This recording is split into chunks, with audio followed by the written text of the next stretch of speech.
Hum, Sim. Opa, galera, Peralta. Hoje estamos aqui para falar do segundo álbum de estúdio do rapper brasileiro Matuê. A gente vai falar do 333, do mais esperado. Tempo esperamos? 4 anos. A gente teve a espera, a mesma coisa que a galera esperou pro Travis Scott lançar o Utopia depois de Astroworld. Só que hoje a gente tá aqui para falar dele. Para quem não sabe, o lançamento 333 aconteceu no dia 9 de setembro de 2024. Aconteceu exatamente às 3h33 da tarde, tudo sendo conectado. E como é que foi a estratégia de marketing? Vamos mostrar aqui. A coisa que o Matuê fez, uma das estratégias, foi lançar um álbum chamado Title 333 Title, que foi lançado lá no Spotify com várias faixas. Calma aí, eu não lembro exatamente quantas faixas, eu nem sei se está mais disponível, mas eu acho que foram com todas as faixas do álbum. Só que nesse álbum era meio como se fosse o áudio abafado, então você só conseguia escutar. Você até conseguia escutar as músicas, mas com muita dificuldade. Você ia ter maior trampo para escutar elas. Essa foi a primeira estratégia de marketing que teve no álbum. Não foi divulgadas todas as músicas, nessa parte, só que a gente conseguiu meio que ter prévias das músicas que iam ser lançadas no 333. Depois disso, a gente teve um documentário lançado no Spotify pelo Matuê sobre a criação do 333. Foi lançado um documentário pra gente saber como é que foi criado. Não consegui encontrar exatamente as imagens, só que depois disso a gente teve mais uma estratégia de marketing, que foi uma parede onde tinha várias informações do 333, como se fosse um planejamento, uma parede com várias coisas se conectando, como se fosse um planejamento, sei lá, de um golpe, alguma coisa assim. E ele lançou essa foto no Instagram. E lá tinha 333, o que significava? São os três lados da vida. São o espiritual, o material e o mental. Ou seja, o Matuê ia trazer algo muito mais maduro. O cara ia falar de espírito, da alma, da mente e do físico, do material. Era algo inovador e algo que, tipo assim, não ia ser um álbum de zoeira, um álbum divertidinho, como Máquina do Tempo foi. É um álbum bom, Máquina do Tempo? É. Só que isso aqui ia ser um álbum maduro, é um álbum de um cara que se tornou um homem, um cara que tinha que conectar o espiritual, o mental e o físico para se sentir bem. Olha como isso é profundo. O Matuê, ele ficou simplesmente da 1 hora. Eu não lembro ao certo, mas eu acho que ele ficou algumas horas em cima do palco aqui em Anhangabaú, aqui em São Paulo, num lugar bem como se fosse no centro de São Paulo, e um monte de gente ao redor. E quando deu 3h33 da tarde, ele começou, acho que ele abriu a live, era 1 hora, e quando deu 3h33 da tarde, ele lançou o álbum 333. Ou seja, ele ficou lá praticamente 3 horas em cima do palco, sem fazer nada, parado, esperando a hora do álbum ser lançado, só pra meio que agitar a galera e fazer um marketing. Eu digo, eu mesmo fiquei muito ansioso pra esse álbum quando eu vi essas estratégias de marketing. Ele não parava de fazer coisa, não parava de fazer coisa. Eu fiquei, mano, cê é louco. Ele foi em entrevista, falou do Brandão. Ele foi em entrevista, falou do álbum. Ele foi lá, falou que ia lançar o álbum antes do Rock in Rio e tava demorando. Tava na semana do Rock in Rio e ele não tinha lançado. Eu fiquei, não acredito que esse cara vai vacilar, mano. E esse cara foi lá e pau. O cara foi simplesmente lançou 333. O álbum que foi tão esperado. Então a gente já tem aqui os gêneros que foram utilizados: trap, música psicodélica, pop, rock. Esse álbum teve muita coisa, não foi um álbum só de trap, foi um álbum profundo, ele foi um álbum de arte, de música. Então é isso. O álbum ele teve a produção do Mestre Brandão, um dos melhores rappers do Brasil, do Nordeste. O cara que manja de bateria, então foi ele que fez as batidas junto com o Matuê. E do Samuel também, do Samuel Batista. Eles se juntaram e fizeram. O que me impressionou, porque eu achei que quem ia fazer esse álbum inteiro era o Will. Porque o Will fez Máquina do Tempo praticamente inteiro. Mas não, ele chamou o Brandão e o Samuel. E eles trancaram no estúdio e começaram a tocar guitarra, tocar bateria, fazer as batidas. E pra você ver como esse processo foi tão lindo. Não foi um processo de chegar lá e fazer batidinha em qualquer coisa. Eles ficaram lá tocando guitarra, tocando bateria, os três sozinhos ali no estúdio. E aqui a gente se é lançado o quê? O Crack com o Silon. O que essa música tem a ver, Gustavo? Essa música aqui tem a ver com a história do Matuê. Quando você escuta essa música, você pensa que ela é só uma música divertidinha para dançar, sobre o Matuê falando que ele vende crack com Silão, ele tá pagando de bandido. Não, cara. Pra quem conhece Matuê, sabe que Matheus Aguiar brasileiro já teve que trampar de traficante enquanto morava na França para poder alcançar o sonho dele de ser rapper. Então, quando ele fala que tava na rua servindo essa droga, vivendo que nem um garçom, misturo crack com mucilon, fazer dinheiro, mano, eu tenho um dom. Ele tá falando que ele teve que viver na rua para poder viver o sonho dele de viver de música. Ele teve que vender o crack, entendeu? Ele teve que ser traficante na França para ele poder viver o sonho dele. E aí essa música já abre o quê? Com o físico. Ele teve que fazer sacrifício físico, ele teve que sair lá. E um desses sacrifícios físicos que tinha era disciplina. Ele teve que ter disciplina, ele teve que ter disciplina de ter que vender uma droga na rua, fazer um crime ali pra poder seguir o sonho dele. E caramba, consegui encontrar essa coisa, só que a qualidade tá péssima. Aqui é a parede do 333 que ele teve que conectar. Eu não tô conseguindo ver nada direito aqui. Mas vamos ver se a gente consegue uma imagem melhor aqui. Porque a gente tem que ler o que tá escrito em cada um. Aqui, ó. E tem as faixas das músicas aqui, ó. Mano, eu não tô conseguindo enxergar nada.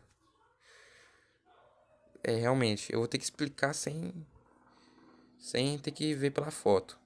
O que a gente encontrou? A gente tem o separação. A gente tem aqui, ó, como eu falei, o crack como Silon é material. A gente tem 1993 como material. E imagina esse cenário. Voltando para as faixas, a gente tem imagina esse cenário. Que aqui é o Matuê, de novo no físico, no material. Ele fala, pensando assim, mano, quanto trampo foi pra gente chegar até aqui, ter tanto material, ter tantos bens, assim, dinheiro. Quanto tempo foi, quanta coisa não foi, entendeu? Então ele ainda tá aqui no físico, ele falando, ele se orgulhando das conquistas que ele teve, entendeu? E a gente vem com Isso é Sério, que pra mim é a melhor faixa do álbum, que é a terceira faixa, que tem feat com Brandão. E puta que música foda. Aqui é uma música espiritual, vem do espírito, já entra no espiritual. Ela fala de como o Matuê teve que. Como a galera quis tirar o Nordeste dele, mas a alma dele tá conectada com o Nordeste. Como ele tá honrando as origens dele, e ele tá falando do Nordeste, falando de Fortal, e sempre resgatando quem precisa ser resgatado em Fortal, os irmãos dele. E ele também falando da situação que eu falei no último vídeo do Sony, que é ele denunciando os crimes, as manipulações dos magnatas da indústria musical. Ele denunciando e falando que eles são baratas, sujos. E aí a gente vai pra quarta faixa. Eu vou falar musicalmente de cada uma. Eu vou voltar e falar musicalmente de cada uma. 1993. 1993 é a música do Inferno de Dante. Aqui ele fala de as merdas que ele teve que passar pra chegar onde ele tá. O que ele tem hoje. As merdas que ele teve que passar. As pessoas falsas que teve no caminho dele. Como às vezes ele se sentiu. Ele foi um prego, ele se sentiu mal. 1993 então fala muito sobre isso, sobre as pessoas falsas, sobre as coisas que ele teve que passar, e de novo é muito físico, é sobre o físico. Então são as três faixas do físico. Craco Mucilon, Imagina Esse Cenário e 1993. Imagina Esse Cenário tem até um feat com Veig, que eu esqueci de comentar. E Fortal. Mano, Fortal eu realmente não sei sobre o que ele é. Deixa eu ver aqui. Fortal é o espiritual, é um feat com teto. E eles falam muito da cidade deles. De novo a conexão espiritual do Matuê com a cidade dele. De novo a conexão espiritual e as coisas mentais. Mental também não é só. Como aqui é mental, não é algo só espiritual, é algo, o mental é algo do que ele pensa, que ele fala também muito sobre pessoas canalhas e como a justiça é falha, e como às vezes ele já quis ter vingança, tudo isso sentimentos que estavam na mente dele, entendeu? Por isso tão mental essa música, assim como isso é sério, é tão mental também, não era espiritual, eu falei errado, é mental. Entendeu? E a gente vem pra 4M. Mentira, a gente vai pro sexto som, que é o som. Que o Matuê ele fala de uma luta tanto mental quanto espiritual para encontrar novidade. O cara ele simplesmente renovou o trap brasileiro, fez tudo o que tinha para fazer.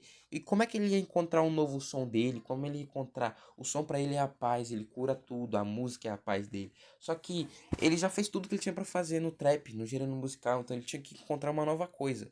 E aí ele vem falar disso em O Som, que tem a ver com o espiritual, com o espírito dele, que já fez, que sugou a arte dele com trap. E que agora ele tinha que inovar de alguma forma. Ele tinha que inovar, porque ele é o cara que veio para inovar o trap. 4 da manhã vem como um desabafo, mas um agradecimento. Aqui ele fala, de novo, essa faixa é muito espiritual. Ele fala como a alma dele sente falta do filho dele, da família dele, da namorada dele, como ele queria estar em casa, só que ele não tem tempo de estar em casa, porque a vida dele é corrida, ele tem que estar fazendo show, como a alma dele sente falta de estar em casa com a família dele. Tudo isso é muito espiritual. E agora vem a oitava faixa, que é Castlevania, que pra mim também é uma das minhas favoritas do álbum. Castlevania é muito bom. Gosto de todas as faixas, mas Castlevania é mental. E aqui ele fala: Meus problemas eu tô fumando no jato, não vou a caminho de casa.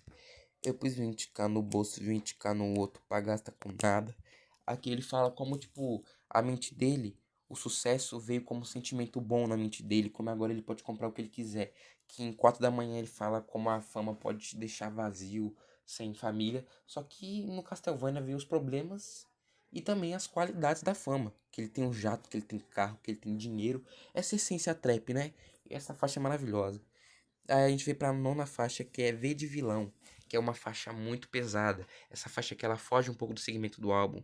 Ela fala sobre um menor lá de Fortaleza, que ele era, desde cedo, ele sempre se envolveu com crime, e que a irmã dele foi abusada por uma pessoa de má índole, e esse cara matou o cara que abusou a irmã dele, e ele faria tudo de novo, porque a justiça é falha, assim como ele fala em Fortal. Ele volta aqui, a justiça é falha. A justiça não ia ajudar o irmão dele, a irmã dele. Então, ele prefere matar o cara do que o cara ficar estrupando a irmã dele de novo outras pessoas. Entendeu? Então essa faixa é muito pesada, fala muito sobre a vivência da rua do Matuê, sobre como a justiça é falha e tudo isso, e ela é muito mental, muito sobre violência da rua, muito sobre injustiças, muito sobre tudo. E aí vem a décima faixa, que é Maria. Maria, mano. Maria é uma faixa espiritual, onde ele fala sobre uma pessoa, é o encontro de almas, né? Almas gêmeas. Ele fala de uma pessoa que ele ama, uma pessoa que ele gosta, que ele sempre quer estar junto. É realmente uma conexão espiritual com uma pessoa que ele ama. Tanto a ervinha dele, né? A maconha, tanto quanto a pessoa que ele gosta, a namorada dele, que se chama Maria. A gente vai pro 333, que vai falar também. Ele também é uma música espiritual. Fala sobre as coisas boas. Nossa, essa música é emocionante, mano. Ele fala sobre a avó falecida dele. Como a avó falecida dele ajudou ele com a música, incentivou ele. Sobre os vícios dele. Sobre a galera que não deixa ele ter liberdade. Que muitas vezes teve um jornalista até que expôs o rosto do filho dele. Tudo isso ele vai falar muito nessa faixa. Ele vai falar sobre tudo isso, como o lado muito ruim da fama, sobre os problemas que ele tá passando, sobre o 333 que ele tá procurando, que apesar de todos esses problemas, ele continua procurando o 333. E vem a última faixa, que pra mim é a mais estranha, que é Like This. Essa música é muito boa, só que ela é cantada em inglês e parece um rock alternativo. Quem aí escuta, vamos ver, Willow. Wait a minute, I think I lost my conscience and I found your spare. Vai entender a vibe dessa música, Like This. Ela é uma música bônus, entendeu? Ela não era necessariamente pra estar no álbum, porque ela é uma música bônus. Só que ela é muito boa, cara. E ela fala muito sobre ir, voltar. E de novo, ela é uma música espiritual, entende? E assim acaba a música. Na verdade, o álbum ele acaba em 333. Like This é uma música a mais. Então, 333 é o ciclo, onde Matuê se lembra dos problemas dele, as qualidades dele, as coisas boas e ruins, e ele consegue encontrar o 333, que é o equilíbrio entre o espiritual, o mental e o físico. Foda, mano. Foda. Mano, obra de arte. Muita gente vai criticar porque a galera esperava sei lá. A galera que critica esse álbum é porque geralmente esperava que nem quando o Travis Scott lançou Utopia. A galera esperava um novo Máquina do Tempo do Matuê. Só que ele falou que ele ia fazer diferente. Máquina do Tempo tá lá. Se quer escutar Máquina do Tempo, você vai lá e escuta. Ele queria lançar algo maior, algo que demonstrasse como ele amadureceu, tanto musicalmente, tanto como ser humano, porra. Ele é pai, ele foi casado, ele já é pai, ele já tá evoluindo conforme o tempo. Entendeu? Todos nós. Vou falar sobre um pouco sobre a musicalidade. A gente entra aqui, Crack Como Silon é uma música de trap. A gente tem uma parte do Djavan, é até estranho, né? O Djavan tá nessa música, mas sim, a gente tem uma parte de sample do Djavan, por isso que ele tá na música. E essa música aqui, dá pra ver que foi produzida pelos caras. Eu vou falar uma coisa que tem muito nesse álbum, é distorção de voz, adlibs meio que distorcidos, que não são agoniantes, porém muito legais de se escutar, interessantes, misteriosos. É muito legal essas distorções. Imagina esse cenário vem com muita melodia nessa música, tanto do Veiga, tanto do Matuê. Eles cantam melodicamente, eles se intercalam nas vozes. Então essa música é muito melódica. Isso é sério, é uma música de baixo, mano. De baixo, guitarra. Você vai escutar, desde a primeira vez que você escutar, você vai, mano, você vai. Se você gosta de guitarra e baixo, você vai amar, que nem eu amo guitarra e baixo. Cara, foda, foda, foda. 1993 é um trap brutalzão, assim. Eu acho que é a música mais trap até do álbum. É um trap muito. Trap raiz, assim, que fala sobre o Inferno de Dante, essas coisas. Também tem Fortal, que é muito trap, que é muito. Se a lombra bater, tu passa mal. Essa música me passa também um pouco do reggae. Ele me passa um pouco da vibe do reggae, do dessas músicas mais afro, tá ligado? Do Nordeste. E é isso. O som é uma música muito distorcida e eu acho que é até uma música índia, uma música alternativa. Com as guitarras, tudo. Fica muito uma música alternativa. 4 da manhã é um trap mais calminho, um negócio mais. É 4 da manhã e eu tô na estrada. Entendeu? Uma coisa mais calmo, mais pensativo. Castlevania já, eu diria, eu não sei se é, mas eu diria que é um pouco rage, sabe? Um pouco dessa vibe mais eletrônica, um rap, um trap mais eletrônico.